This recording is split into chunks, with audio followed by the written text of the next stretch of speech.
들어가 이스라엘 5번째입니다. 스불론 갈릴리 사람들이란 제목으로 오늘 말씀 나누도록 하겠습니다. 우린 지난주에 이스라엘의 네 번째 아들 유다에 관한 예언을 살펴봤습니다. 네 번째 아들이기 때문에 루벤, 시므온, 레위 다음에 물리적으로 이렇게 태생적으로 순서가 그렇기 때문에 예언하는 게 아니라 하나님의 구속사적인 어떠한 그 섭리가 있다고 그랬어요. 루벤, 시므온, 레위로 대표된 아주 인간의 죄성이 아주 노골적으로 이 아들들을 통해서 이렇게 고발하는 거죠. 루벤은 아버지의 여인과 통관하고, 그죠? 시므온과 레위는 그 인간의 잔혹성을 여과 없이 고발했어요. 얼마나 참담해요, 그죠? 그리고 이제 유다, 너는 형제들의 찬송이 될 거야, 그죠? 원수의 목을 너가, 그죠? 예수 그리스도로 예표된, 그죠? 유다, 너가 원수의 목을 잡았어. 그래서 형제들의 찬송이 될 거야 라는 예언의 말씀이 지난주 말씀이었어요. 그래서 죄성 가운데 절망할 수밖에 없는 인간으로 하여금 소망을 보게 하고 빛을 나도 기대할 수 있구나라는 그런 소망을 주는 예언의 말씀이 지난주 말씀이라는 거. 자, 우리의 원수는 어떤 것이죠? 인간에게 있어서 궁극적으로 우리는 하나님의 아들로 완성되어야 되는데, 그죠? 네. 하나님의 교회로 완성되어야 되는데 그 하나님의 교회로 완성되지 못하게 하는 원수 오해부의 목을 유다 너가 잡았어 라는 그 예언의 말씀이 지난 말씀이었습니다. 자, 우리 오늘 말씀 다시 한번 창세기 49장 13절 우리 스불론입니다. 같이 읽겠습니다. 스불론은 해변에 거주하더니 그곳은 배회는 해변이라 그의 경계가 시돈까지리로다. 아멘. 자, 지금 제가 아까 드린 말씀처럼 12아들을 향한 유언을 출생의 순서대로 하고 있는 것이 아니라고 말씀드렸습니다. 유다까지는 그 출생의 순서와 정확하게 같아서 혹시 출생의 순서대로 예언을 하고 있나? 라는 착각도 들 법한데 스불론을 향한 언급부터는 이것이 이스라엘이 인간적인 출생의 순서로 하는 것이 아니구나라는 것을 명확하게 보여주고 있어요. 왜냐하면 스불론은 5번째 아들이 아니거든요. 레아에게서만 6번째 아들이고 이스라엘 전체적으로 본다면 이스라엘 아들 중 12아들 중 10번째 아들이에요. 자, 한번 보세요. 어떻게 해서 이렇게 스불론이 태어나는지. 레아가 루벤, 시므온, 레위, 유다 이렇게 4명을 연달아 낳은 후에 출산이 멈추게 됩니다. 그리고 라헬이 언니를 시기하는 거예요. 나는 태가 없는데 언니는 너무 아기를 잘 낳네. 그래서 자기의 시녀를 주죠. 누구예요? 빌하죠. 빌하를 줘가지고 아들을 낳게 합니다. 단과 납달리죠. 그죠? 자, 그 다음에 레아가 보니까 자기의 여동생 라헬이 자기의 시녀를 통해서 이렇게 아들을 낳으니까 자기는 지금 태가 멈췄잖아요. 그러니까 자기의 시녀를 또 야곱에게 줍니다. 누구죠? 실바를 줘서 낳은 아들이 갓과 아셀이죠. 네, 갓과 아셀. 그 다음에 다시 또 이제 계속 이제 아들 낳는 싸움을 하는 거죠. 그래서 7번째와 8번째가 갓과 아셀이고, 그 다음에 장남 루벤이 효자예요. 그죠? 어머니를 위해서 정력제를 들여서 구해왔어요. 합한 채. 정력제를 구해왔어요. 어머니 이거 드세요 라고. 그랬더니 이 소식을 라헬이 듣고 와가지고 합한 채 4개 다오. 그죠? 그래서 레아가 합한 채를 라헬에게 줬어요. 그리고 오늘 밤 그러면 야곱은 나와 동침하게 해다오. 그러면 합한 채를 먹은 사람이 누구예요? 라헬이잖아요. 그러면 누가 아기를 또 가져야 돼요? 라헬이 가져야 되는데 하나님께서 레아를 어여삐 보시고 긍휼히 보시고 레아에게 태를 또 허락하시죠. 그래서 낳은 아들이 이사갈과 스불론입니다. 네. 자, 그래서 하나님께서 내가 시녀를 주신 값을 주셨다. 실바를 나의 남편에게 준 그 마음을 아시고 내게 대가를 주셨다. 이사갈 낳고 스불론 낳는 거예요. 그리고 스불론 또 연달아 낳으니까 하나님께서 내게 후한 선물을 주시도다. 스불론 이제 그가 나와 함께 거하리로다. 거주하리로다. 이게 스불론의 의미예요. 그리고 스불론이라 이름 짓는 거예요. 한번 보시죠. 창세기 30장 19절로 20절. 레아가 다시 임신하여 여섯째 아들을 야곱에게 낳은지라. 레아가 이르되 하나님이 내게 후한 선물을 주시도다. 내가 남편에게 여섯 아들을 낳았으니 이제는 그가 나와 함께 살리라 하고 그의 이름을 스불론이라 하였으며, 네, 함께 거주하다, 함께 거하다. 자, 예수님께서 우리와 함께 거하셔야죠, 그죠? 그 스불론의 의미에는 구조적으로 예수님께서 우리와 함께 거하시는 임마누엘에 대한 의미가 있는 거예요. 스불론, 굉장히 귀한 이름이죠. 그렇게 낳은 아들이 이사갈, 네, 다섯 번째, 스불론 여섯 번째. 자, 그런데 창세기 49장에서는 이렇게 레아에게서만 여섯 번째 아들이고 이스라엘의 전체 아들로서는 열 번째 아들인 스불론을 이스라엘의 유언 가운데서는 다섯 번째로 언급하고 있다는 거. 네. 자, 그리고 이사갈과 스불론 사이에서도 우리가 알 수 있는 건 뭐예요? 스불론이 이사갈보다 동생인데, 그죠? 스불론이 먼저 또 이렇게 예언 가운데 축복받고 있죠. 또 찾아가 상처되는 그림이 여기에서도 보게 되는 거예요. 자, 그러면 왜, 우리는 한번 좀 생각해 보시죠. 왜 그럼 스불론이 예수 그리스도를 예표하는, 예수 그리스도의 육적 조상이기도 한 유다 다음에 언급될까? 축복의 이 예언 가운데, 그죠? 생각을 한번 하시기 바래요. 같이 우리 살펴보겠습니다. 스불론은 해변에 거주하리니 그곳은 뱀에는 해변이라. 그의 경계가 시돈까지리로다. 여러분 한번 이스라엘이 지금 한번 연상해 보세요. 영화 장면도 한번 일부러 연상해 보시고, 그 노쇠한 이스라엘이 하나님의 영으로 꽉 찬 가운데 지금 예언하는 거잖아요. 유다 너는 형제들의 찬송이 될지어다. 그죠? 그 다음에 스불론은 해변에 거주하리니, 갑자기 해변이 나오고요. 그곳은 뱀에는 해변이라. 그의 경계가 시돈까지리로다. 시돈은 여러분 악한 도시예요. 그죠? 아합 왕의 부인이 이세벨이죠. 이세벨이 시돈 출신이거든요. 자, 그러면 악한 지역이라 해가지고, 악한 지역에 사는 사람이라고 해가지고 복음이 안 들어가야 돼요? 그죠? 그러면 경계라는 것은 그죠? 스불론과 관련된 경계가 시돈이라는 것은 경계이기 때문에 복음이 그 경계 지역에 들어가는 거예요. 네. 아주 그냥 영적인 뭐라 그러죠? 최대의 격전지, 그죠? 그런 생각으로 여러분 가지시기 바라요.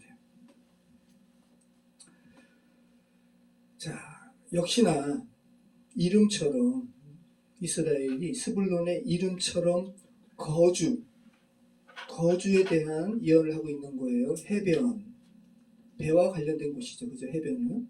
그리고 경계는 시돈까지라고 스불론의 거주지에 대한 경계에 대한 예언을 하고 있다는 거. 이름처럼 예언하는 거예요. 참 이것도 너무 놀라운 것 같아요. 유다는 찬송하리로다 이렇게 예언하고, 그리고 레위는 연합이고, 그죠? 자, 그럼 이쯤에서 이스라엘의 아들들을 향한 유언을 전체적인 맥락으로 간략하게 한번 살펴보는 것이 좋을 것 같아요. 히브리어로는 아주 그냥 언어의 유의를 사용하는 하나의 식구와 같은 건데, 근데 그 내용은 복음이잖아요. 르우벤과 시므온과 레위를 향해서는 죽음의 증상으로 가득한 인간의 죄성을 고발하고요. 그래서 정말 우리는 정말 하나님의 은혜가 필요해. 그죠? 그리고 네 번째 유다로부터는, 유다에게는 그죠? 하나님의 그 은혜가 원수의 목을 잡은 것으로, 그래서 승리한 것으로 이렇게 하면서 유다 너는 형제들의 찬송이 될 거야. 복음의 선포죠. 그 다음에 그 복음이 그럼 어떻게 돼야 돼요? 아까 시돈, 스불론, 경계 얘기했잖아요. 복음은 어떻게 돼야 돼요? 전파돼야죠. 전파에 대한 부분이 스불론이라는 거예요. 오늘 그 부분 우리가 나누게 됩니다.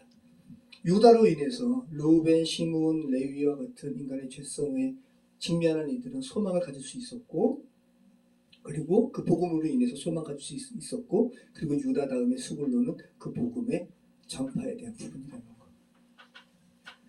자, 다시 한번 13절 우리 읽어보겠습니다. 스불론은 해변에 거주하리니 그곳은 뱀에는 해변이라. 그의 경계가 시돈까지리로다. 자, 스불론에 관한 유언에서 배로 번역된 오니아라는 말이 처음 쓰였어요. 오니아. 근데 흥미로운 사실이 있는데 우리말로는 배라고 단수로 번역했잖아요. 근데 히브리어로는 이 오니아가 복수예요. 배들. 자, 여러분 한번 생각해 보세요. 복음으로 생각해 보세요. 한번. 복음 전파와 관련해서 생각해 보세요. 복음은 하나죠. 복음은 예수 그리스도 하나예요. 근데 복음 전파자들은 다수죠. 그죠? 네, 아주 놀라운 것을 이 안에 숨겨두었습니다. 자, 그러면 르우벤부터 시작되는 인간의 죄성, 원수, 대적자, 사단으로부터 말미암은 전쟁이 누구에 대한 예언으로 말미암아 종식되었어요? 유다, 그죠?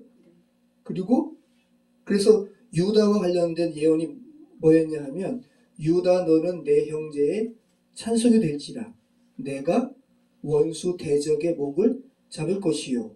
그리고 유다와 관련된 수식이 뭐였어요? 유다는 사자 새끼로다. 그죠? 그가 움킨 것을 찢고 올라갔도다. 그죠? 그의 엎드리고 웅크림이 숫사자 같고 암사자 같도다 할 때 사자 새끼, 암사자, 숫사자 다 단수예요.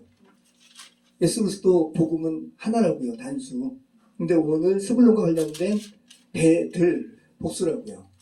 지금 제가 드린 말씀처럼 복음 전파자들은 다수라는 거. 여러분들도 하나하나가 다 배고요. 교회는 다 배들이에요. 그죠?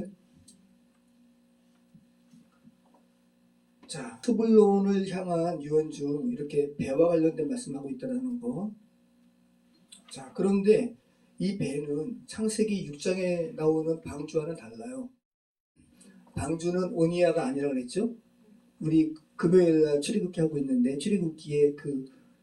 출애굽기에서도 모세가 갈대 상자에 그죠? 아버지 그 어머니 요게벳이 갈대 상자 만들어가지고 띄우잖아요. 이거 테바거든요. 테바. 그냥 정육면체의 그냥 상자예요. 그러니까 방주는 방향성이 없어요. 방주는 그냥 물로부터 죽지 않게 방수되는 역청을 칠해가지고 보호의 의미가 강한 것이 방주예요. 네모났기 때문에 배 모양의 유선형이 아니기 때문에 그 방주는 누구의 인도를 받는 거예요? 하나님의 인도를 받는 거예요. 그냥 떠다니는 거예요. 이게 방주예요. 근데 오니아는 유선형이에요. 정확히 배예요. 그래서 목적이 있어요. 방향성이 있다고요. 복음은 방향성이 있는 거예요. 그죠? 자, 여러분 오니아는 말 그대로 배의 역할에 충실한 그 물체가 오니아입니다. 요나가 하나님께서 이 악한 성 니느웨로 가라 말씀하셨는데 요나가 니느웨로 가지 않고 다시스로 가죠. 지금의 스페인으로. 그죠? 그러다가 이제 그 배 풍랑 만나가지고 그죠? 물고기 큰 물고기 뱃속에 들어갔다가 다시 이제 니느웨로 가잖아요. 요나가 스불론 지파예요. 놀랍죠? 네. 요나가 스불론 성읍 출신이에요. 그리고 요나가 결국은 니느웨 가가지고 뭐 해요? 복음 전파하죠. 하나의 오니아 역할을 한 거예요. 그죠? 자, 요나가 스불론 성읍 출신이고 이 가드 헤벨 아미떼 아들 요나라고 할 때 가드 헤벨이 스불론 성읍입니다.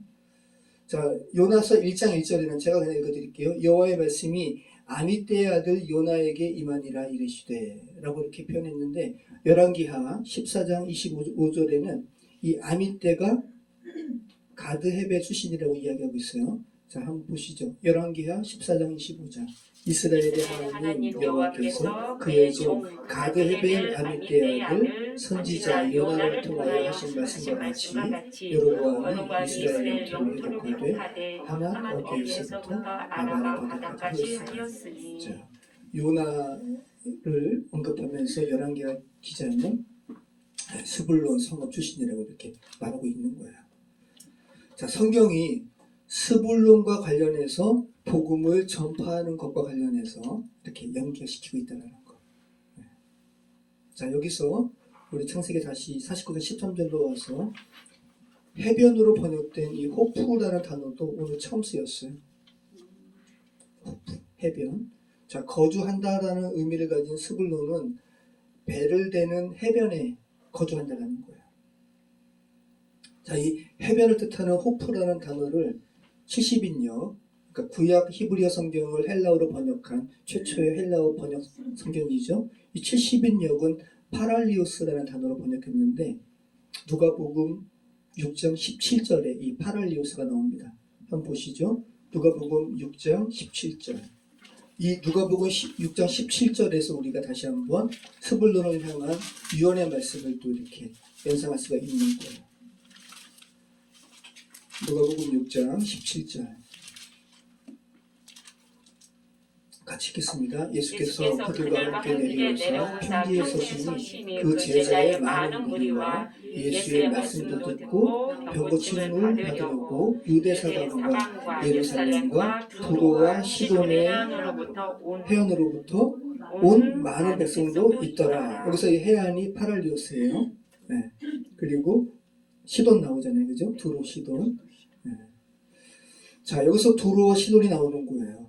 스불론을 향한 이스라엘의 예언에서 시돈이 언급되었었잖아요, 그죠? 근데 복음 전파의 의미로서 스불론의 경계가 시돈까지라고 우리가 살펴봤고, 자, 시돈까지 복음이 증거된다는 거예요. 네. 자, 누가복음 6장의 해안과 관련된 기사에서는 예수님의 복음의 말씀을 들으려 온 이들 중에 유대 지역뿐 아니라, 그죠? 유대 지역에는 예루살렘, 그리고 유대인을 말하는 곳인데, 그런데 이방인들, 두로와 시돈, 이 악한 자들의 자손들도 왔다고요. 두로와 시돈에 사는 사람들도 복음을 접했다는 거예요. 네.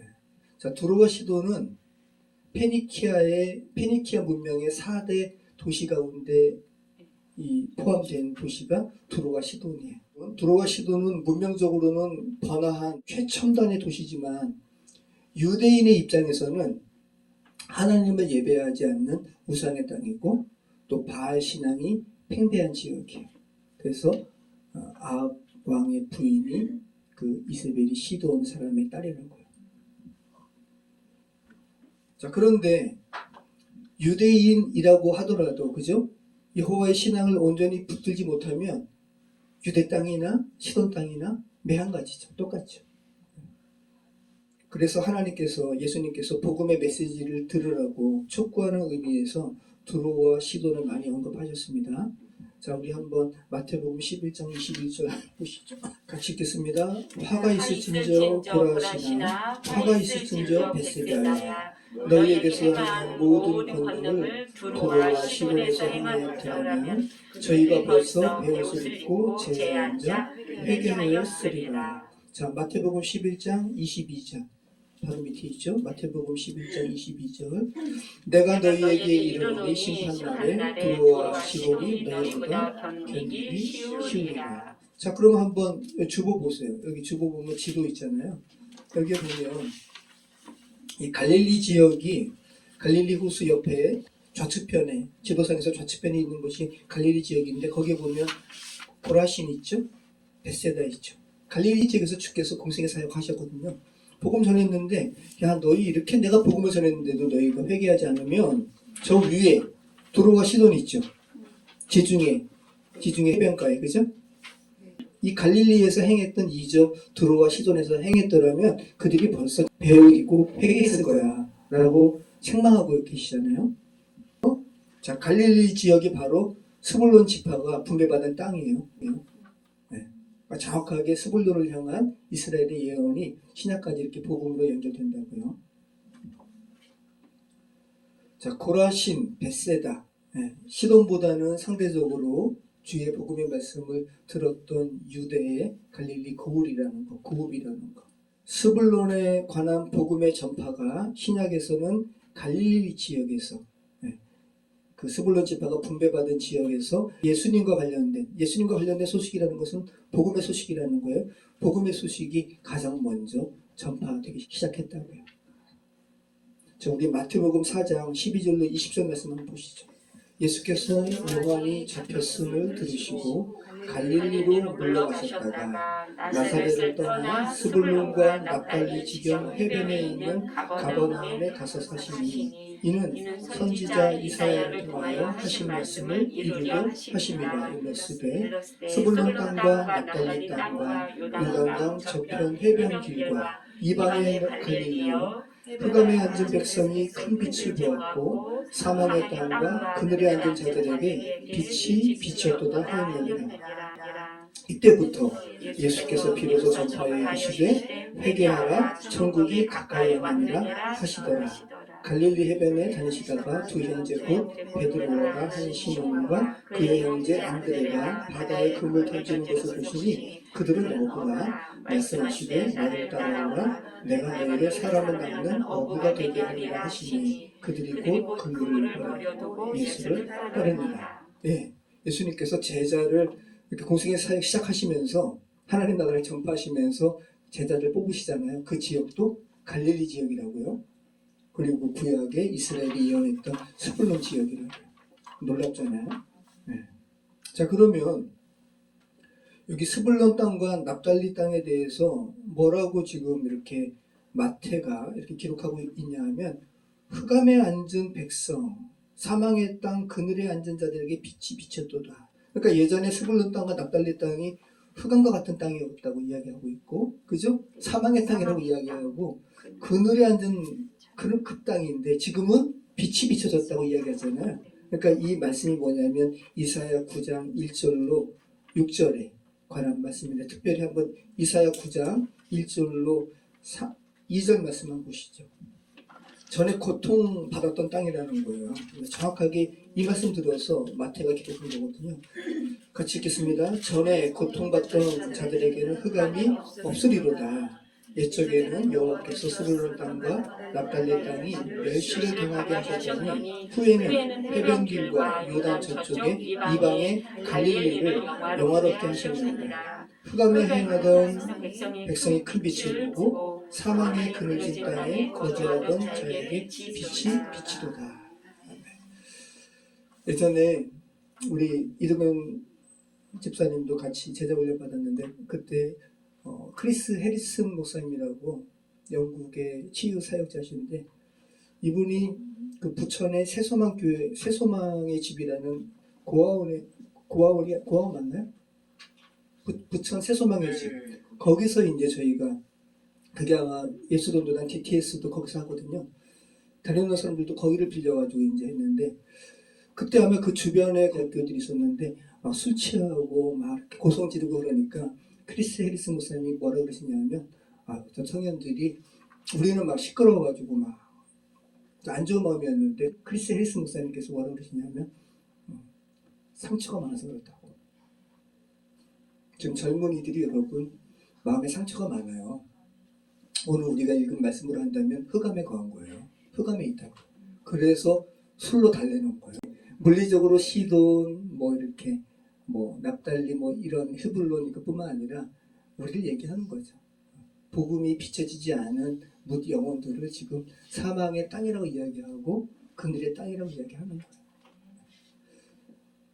그리스도의 빛이 비춰지지 않았을 때 여러분 청년 때 생각해 보세요. 여러분 우셨어요. 김혜숙 선생님 우셨어요. 그죠? 처녀였을 때. 지금 순덕 형제도 울고 있는 거예요. 네. 정말 여러분 그걸 생각해 보시기 바래요. 복음으로 이렇게 연결시키시기 바래요. 지금 세진자매도 울고 있는 거죠. 그치? 캐나다에서 잘 살고 있다가 지금 이렇게 와가지고 얼마나 매워. 정말 많이 위로해 줘야 되고 그리고 정말 복음을 잘 전해야 돼요.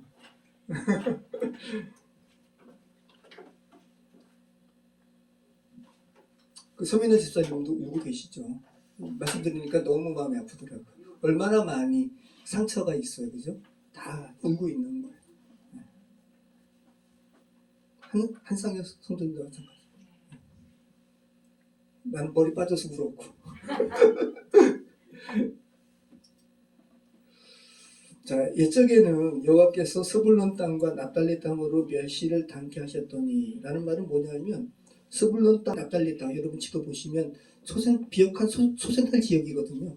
그러니까 제국이 확장할 때마다 항상 이 지역을 호시탐탐 노린 거예요. 그래서 많이 침략당하고 힘들었다고요.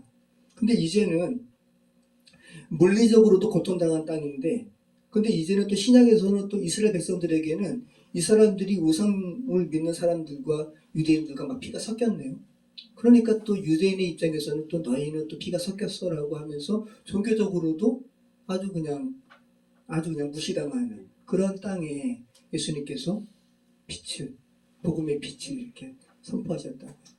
영적으로 하면 저희가 사는 이 땅도, 그래서 저희가 사는 이 땅이 소돔이기도 하고 세겜이기도 하고 또 이렇게 사망의 그늘에 앉은 납달리 땅이기도 하고 스불론 땅이기도 하고 시돈 땅이기도 하고 다 그런 거예요. 네. 바로 이곳에서 예수님께서 공생의 사역을 시작하신 거예요. 예수님께서 오늘날 만약에 한국에 이렇게 공생의 사역 시작하신다면 여기 삼양동, 미야구동 이런 데서 제가 이스라엘 갔잖아요. 이스라엘에서 제가 이렇게 올라가는데 언덕 위에서 이렇게 이스라엘 그 도시를 보니까 정말 저는 미야구동이 생각났어요. 네, 정말 그래요. 그러니까 예수님은 어느 나라, 어느에서든지 다 똑같으세요. 바로 그곳에서 정말 빛을 발하는 어둠 가운데 있는 이들에게 예수님께서 공생의 사역을 시작하십니다. 정확하게 시작하십니다. 그 정확하게 빛을 비춰주십니다. 여러분의 자녀들 10년 가운데 정말 어둠이 있다면 빛을 비춰주시기를 여러분 기도하시기 바랍니다. 히브리어 성경 원문을 보면 이사야 9장과 8장의 사이에 접속사가 있어요. 키라는 키, 그러나라는 접속사가 있어요. 그래서 하나님께서 이사야 선지자를 통해서 이 이사야 8장까지가 북이스라엘의 멸망, 유다의 멸망에 대해서 예언하거든요. 그러면서 그러나라고 하면서 이사야 9장에서 그 사망의 땅에, 그늘의 땅에 빛이 비춰질 거야 라고 역전의 말씀을 하시는 것이 이사야 9장이거든요. 이 말씀 들어서 마태도 이렇게 기록하고 있다는 거. 자, 한번 지도 보시죠. 아까 말씀드린 것처럼 스불론 지파가 여호수아 시대에 제비 뽑기로 할당받은 땅이 바로 예수 그리스도께서 복음 전파를 시작하셨던 그 땅이라는 거, 갈릴리 땅이라는 거. 그래서 신약에서 예수님과 제자들을 사람들이 갈릴리 사람이라고 명명을 해요. 자, 마태복음 26장 69절 보시죠. 마태복음 26장 69절. 자, 베드로가 바깥들에 앉았더니 한 여종이 나와 이르되 너도 갈릴리 사람 예수와 함께 있었도다 하거늘. 자, 예수님을 뭐라고 표현해요? 갈릴리 사람. 네. 자, 복음의 당사자인데 갈릴리 사람이라고 표현하는 거예요. 자, 마가복음 14장 70절. 이제는 베드로에게 야, 너 갈릴리 사람이구나 라고 이야기합니다. 자, 마가복음 14장 70절. 또 부인하더라. 조금 후에 곁에 서 있는 사람들이 다시 베드로에게 말하되 너도 갈릴리 사람이니 참으로 그 고당입니다. 자, 그 다음에 사도행전 2장 7절. 이제 오순절 성령 강림 사건에 하나님 하늘에서 불같은 혀가 불같이 갈라져가지고 임하잖아요. 그래서 이제 방언하고 하나님의 놀라운 일에 대해서 막 서로 이제 찬송하고 그러는데 유대절기에 각 나라에서 온 디아스포라 사람들이 야 여기서 이 엄청난 우리의 난고 방언으로 하나님의 엄청난 일을 말하는 이 사람들이 다 갈릴리 사람이 아니냐라고 이야기하는 거예요. 자, 읽어보시죠. 다 놀라 신기하게 여겨 이르되 이 말하는 사람들이 다 갈릴리 사람이 아니냐. 예. 자, 그 다음에 사도행전 1장 11절. 이제 예수님께서 승천하실 때 예수님께서 이렇게 승천하시는 모습을 보고 우리의 예수님께서 올라가시네 이런 모습을 보고 지금 또 이제 성령께서 말씀하시는 거죠. 자, 같이 읽겠습니다. 이르되 갈릴리 사람들아 어찌하여 서서 하늘을 쳐다보느냐. 너희 가운데서 하늘로 올려주신 예수는 하늘로 가심을 본 그대로 오시리라 하느니라. 하늘로 가심을 본 그대로 오시리라 하느니라. 갈릴리 사람, 이 갈릴리 사람들아 여러분들은 왜 하늘만 보고 있냐. 그죠? 그러니까 성경이 지금 뭘 이야기하냐 하면 예수님도 갈릴리 사람, 그죠? 베드로도 갈릴리 사람, 제자들도 갈릴리 사람, 그리고 예수님의 부활 승천을 본 사람들도 갈릴리 사람이라고 이야기하고 있는 거예요. 그러니까 성경이 뭘 이야기하고 있냐 하면 최초의 복음 전파자들이 갈릴리 사람이었다고 이야기하는 거예요. 그리고 오늘 우리가 읽은 창세기 49장 13절의 말씀으로 비춰본다면 최초의 복음 전파자들은 스불론 사람이었다고 이야기하는 거예요. 네. 여기서 갈릴리 사람들도 당연히 뭐겠어요? 단수겠어요? 복수겠어요? 복수죠. 그죠? 예수님은 단수이시지만 그 예수님의 복음을 전파하는 사람들은 복수라고요. 그 명적인 의미에서 저와 여러분이 예수님의 복음을 전파한다면 여러분들도 스불론 사람들이고 신약의 이야기로 한다면 갈릴리 사람들인 거예요. 그죠? 네. 자, 스불론을 가리켜 오니아, 베들이라고 기록한 것과도 맥락이 같은 거예요. 여러분들도 베들이고 갈릴리 사람들인 거예요. 저는 이 토기장의 집 사역을 지난 10년간 하고 또 말씀과 같이 이 사역을 하면서 예수 그리스도의 복음을 전하는 배고 그죠? 여러분들은 또 여러분의 각자의 삶을 통해서 예수님을 전하는 배인 거예요. 그리고 같이 묶어서 우리가 배들이고. 네. 자, 다시 한번 여러분 스불론의 경계가 시돈까지였다고 오늘 예언하는 얼마나 함축적이에요. 이스라엘이. 전 너무 이스라엘의 이 12명의 아들을 향한 예언의 모습을 누가 멋지게 멜 깁슨이라는 사람들이 영화화했으면 좋겠어요. 얼마나 멋있겠어요. 그죠? 각 사람 이렇게 예언할 때마다 그들의 에피소드를 영화로 이거 너무 놀랍다. 이렇게 쫙 하게 되면 놀라울 것 같아요. 자, 스불론의 경계가 시돈까지였다고 예언하는 이스라엘의 이 축복의 말씀을 기억하시기 바랍니다. 시돈 입장에서 말하면 시돈은 스불론과 경계를 이루었기 때문에 어둠 가운데 있었던 자신에게 빛을 비추시는 주의 복음을 접할 수 있었어요. 그죠? 저와 여러분의 아들이, 자녀가 예수 그리스도의 복음 밖에 있다면 저와 여러분이 정말 스불론처럼 복음을 증거하는 배라면, 그죠? 저와 여러분은 그 아들과 경계를, 그 자녀들과 부군 되시는 분과 경계를 주께서 이루게 하셨다는 거, 그 말은 그 상대편이 여러분을 통해서 복음을 접하게 된다는 거. 이런 하나님의 섭리를 여러분 기억하시기 바라고, 이게 또 여러분의 복음 전파자의 책무라는 거 여러분 기억하시기 바랍니다. 여러분들을 만나는 이들이 여러분을 통해 예수 그리스도를 만나지 못하면 여러분은 스불론을 향한 이스라엘의 축복과 이 예언과는 관계가 없는 사람이죠. 그죠? 그리고 정확하게 복음 전파의 의미로 본다면 그 배들이 아닌 거죠. 정말로 하나님께서 여러분을 너무 정말 복음 전파에 분명한 목적을 가진 이 배로 저와 여러분의 삶을 축복하시고 기름 부으시고